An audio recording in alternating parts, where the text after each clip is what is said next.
Assalamualaikum warahmatullahi wabarakatuh. Berjumpa kembali di channel Perawat Online. Pada kesempatan kali ini kita akan membahas mengenai latihan soal P3K ya dan SKB CPNS khusus formasi perawat terampil ya atau yang D3 keperawatan. Nah, di pembahasan kali ini kita akan membahas mengenai subtopik praktek perawatan berdasarkan etik, legal, dan peka budaya serta area praktek keperawatan profesional. Baik, sebelum kita mulai, bagi teman-teman yang baru menemukan channel ini, jangan lupa klik subscribe dan aktifkan loncengnya supaya teman-teman selalu update video terbaru dari channel Perawat Online.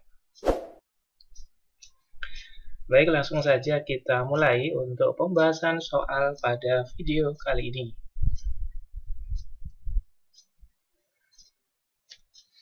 Kita awali dari soal pertama, seorang perawat diminta untuk memberikan obat kepada pasien. Tetapi perawat tersebut menyadari bahwa dosis obat yang tertulis lebih tinggi dari yang seharusnya. Apa langkah terbaik yang harus dilakukan perawat untuk memastikan keselamatan pasien? A. Memberikan obat sesuai resep karena dokter yang bertanggung jawab. B. Menolak memberikan obat sampai ada klarifikasi dengan dokter. C. Mengurangi dosis secara mandiri sesuai pengetahuan perawat. D. Melaporkan kesalahan dosis ke pimpinan tanpa memberitahu dokter. Atau yang E, yaitu memberikan obat setelah berdiskusi dengan pasien tentang resikonya.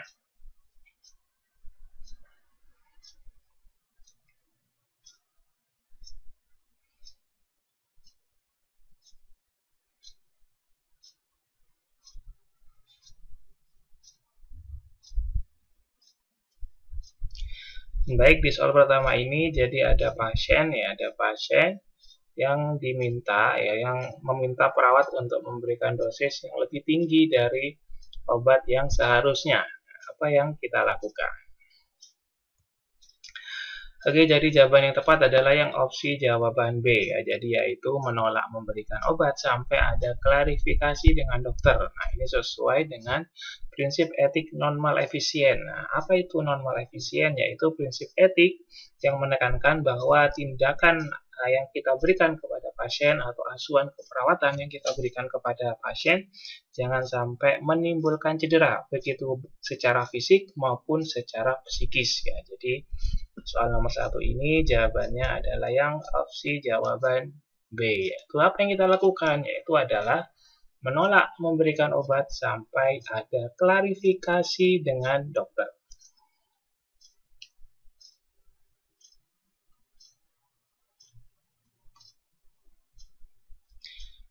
Soal selanjutnya, seorang pasien kanker stadium lanjut meminta perawat untuk tidak memberitahu keluarganya tentang diagnosis yang ia terima. Namun, keluarga pasien bersikeras meminta informasi tersebut. Sebagai seorang perawat, apa tindakan yang paling etis yang dapat dilakukan? A. Mengutamakan permintaan keluarga demi kepentingan pasien.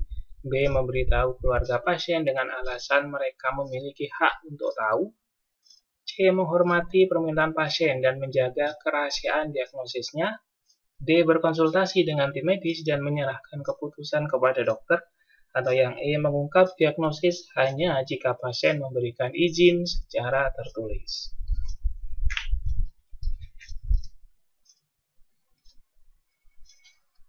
Kira-kira jawabannya opsi jawaban yang mana? Yang A, yang B, C, D, atau E? Nah, di soal pada nomor 2 ini disebutkan kalau ada pasien dengan kanker stadium lanjut untuk meminta kita atau sebagai perawat untuk ini ya, tidak memberitahu keluarganya terkait tentang diagnosis yang ia terima. Nah, apa yang kita lakukan?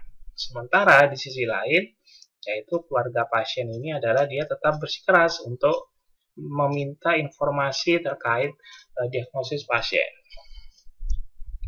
Jadi jawaban yang benar adalah yang opsi jawaban C.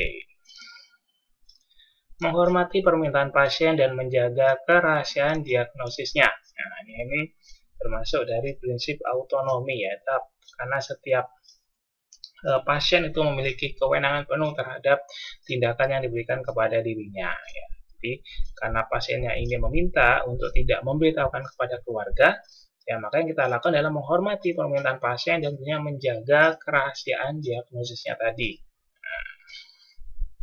Dan ini juga bisa masuk dalam arti confidentiality, yaitu berkaitan dengan privasi pasien.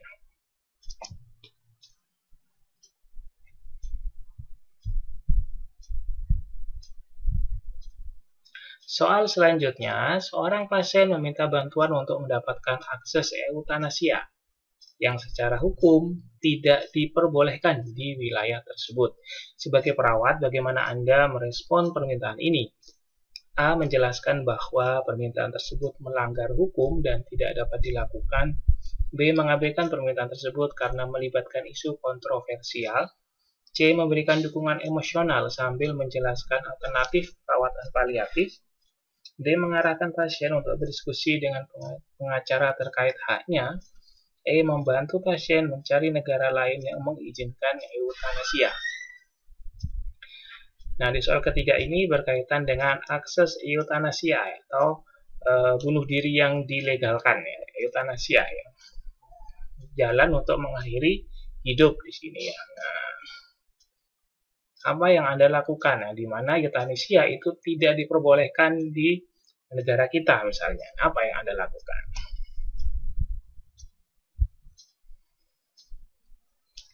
Jawaban yang tepat yaitu adalah yang opsi jawaban C, adalah memberikan dukungan emosional sambil menjelaskan alternatif perawatan paliatif, ya. Jadi kita edukasi pasiennya, kita KIE, kita edukasi, dan tentunya kita berikan dukungan secara moral dan emosional terkait tentang alternatif perawatan paliatif. Nah, masih ingat ya tentang perawatan paliatif. Nah, jadi bagaimana perawatan paliatif ini tujuannya adalah untuk meningkatkan kualitas hidup pasien, ya, di akhir hayatnya. Jadi jawabannya adalah yang opsi jawaban C.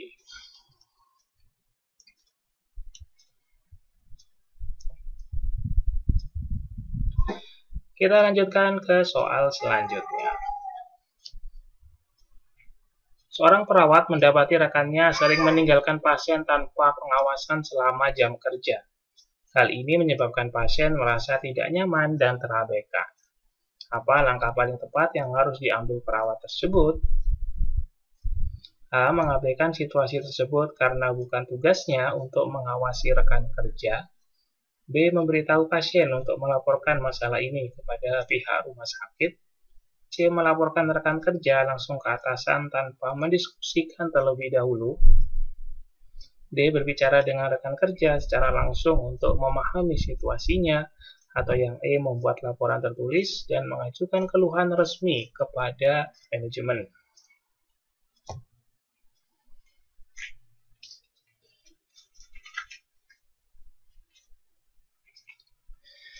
Pada soal kali ini, di sini disebutkan kalau rekan kita yang sama-sama perawat yaitu melakukan hal yang sering meninggalkan pasien, ya, tanpa pengawasan selama jam kerja. Nah, sehingga akhirnya ada keluhan, ya, pasiennya merasa keluhan, ada tidak nyaman dan merasa terabaikan. Nah, apa langkah yang tepat yang harus kita kerjakan di sini, ya?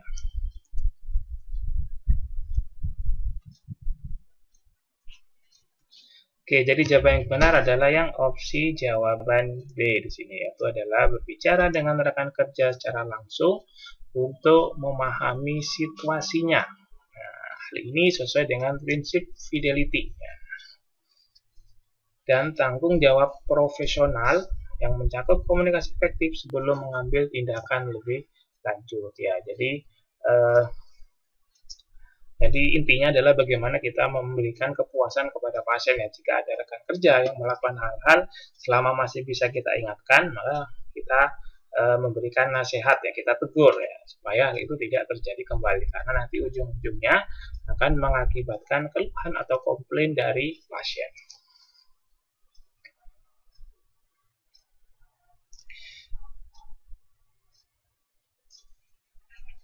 Soal selanjutnya, seorang pasien dengan HIV/AIDS meminta perawat untuk merahasiakan status kesehatannya. Namun, pasangan pasien tidak mengetahui status tersebut sedang dalam proses menjalani prosedur medis yang membutuhkan informasi kesehatan lengkap. Apa langkah terbaik yang dapat dilakukan perawat?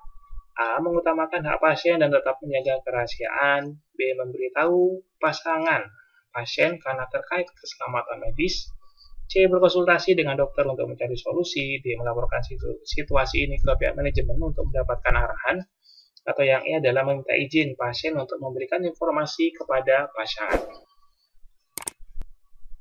Oke, jadi jawaban yang benar pada kasus nomor 5 ini adalah opsi jawaban E, yaitu adalah meminta izin pasien untuk memberikan informasi kepada pasangan. Perhatikan kasusnya kembali. Nah, ini kan ada seorang pasien HIV itu ingin merahasiakan status kesehatannya, termasuk kepada pasangannya.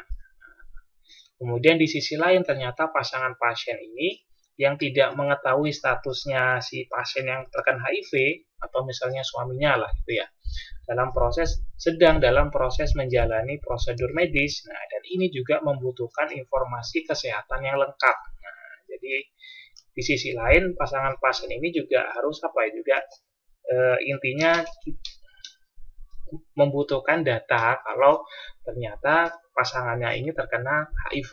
Nah, jadi yang kita lakukan adalah tetap, bagaimana intinya adalah meminta izin pasien untuk memberikan informasi kepada pasangan dengan diberikan alasannya tadi. Nah, kita edukasi, kita berikan alasannya supaya si pasien yang terkena HIV ini mau mengizinkan untuk memberikan informasi terkait tentang diagnosisnya kepada pasangannya, karena pasangannya juga dalam prosedur medis, sedang dalam pengobatan atau sedang dalam melakukan pemeriksaan medis yang juga membutuhkan informasi terkait tentang diagnosis HIV/AIDS tadi ya. Jadi jawabannya yang opsi jawaban E.